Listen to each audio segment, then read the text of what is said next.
Your brain rewards you for self-sabotage, not because it wants you to fail, but because failure feels familiar, and familiarity feels safe.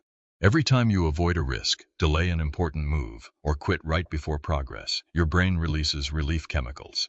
Not achievement chemicals, relief chemicals. And your brain learns something dangerous. Staying small keeps you safe. That's why self-sabotage doesn't feel like destruction.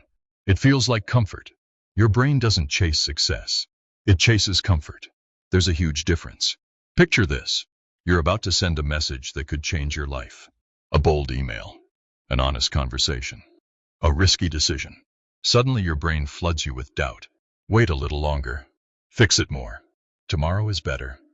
And when you stop, when you close the tab, when you delay, you feel relief.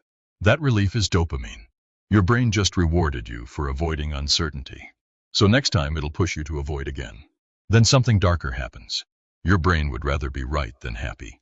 You tell yourself, I always mess things up. Before a presentation, you feel nervous. You stumble on one word, and suddenly your brain lights up. Not because you failed, but because you predicted it. Certainty feels good, even when it hurts.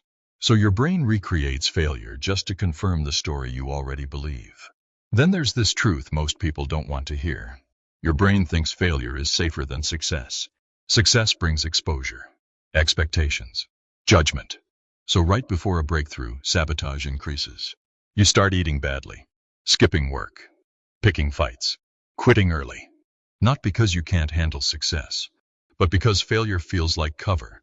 Your brain mistakes retreat for protection. And over time, suffering itself becomes rewarding. Struggle gets sympathy. Struggle gets praise. Struggle becomes identity. You stay up late working when you didn't need to. You tell people how exhausted you are.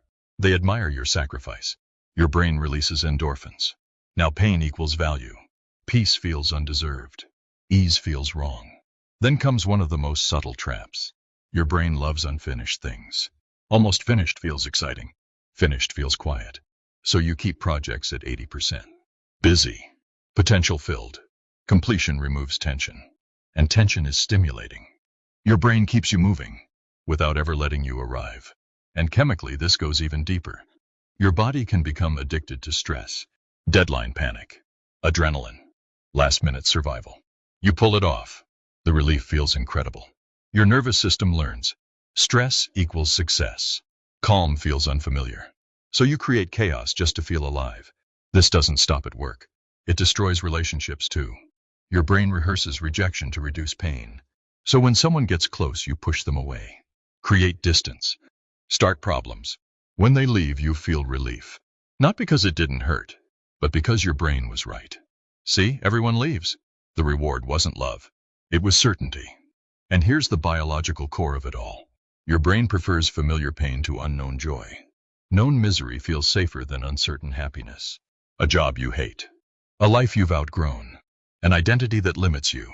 Change triggers anxiety, not because it's wrong, but because it's unknown. Your brain treats discomfort like danger, so it pulls you back. Then there's the trap that looks like self-care. Lowering your standards. You miss a goal, so you shrink it. Relief hits. Your brain celebrates escape, not progress. But real self-compassion doesn't lower standards. It raises support. And now the most dangerous pattern of all. Identity protection. Your brain will sabotage your future to protect your past. You've spent years being the funny one, the struggling one, the smart one who never finishes. Those identities feel like home. So when you start changing, your brain panics. Who will you be if you're not this anymore?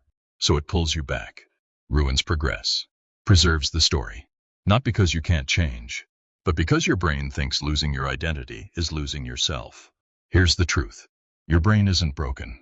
It's just running outdated survival software. Every act of self-sabotage is protection misfiring. The way out isn't willpower. It's awareness. When you catch the pattern, name it, and interrupt the reward, your brain begins to update. And once that happens, self-sabotage loses its power. If even one of these patterns felt uncomfortably familiar, subscribe. Because next time, I'll show you why some people break these cycles permanently, and why others stay trapped in them for life. And the reason has nothing to do with motivation. See you next time.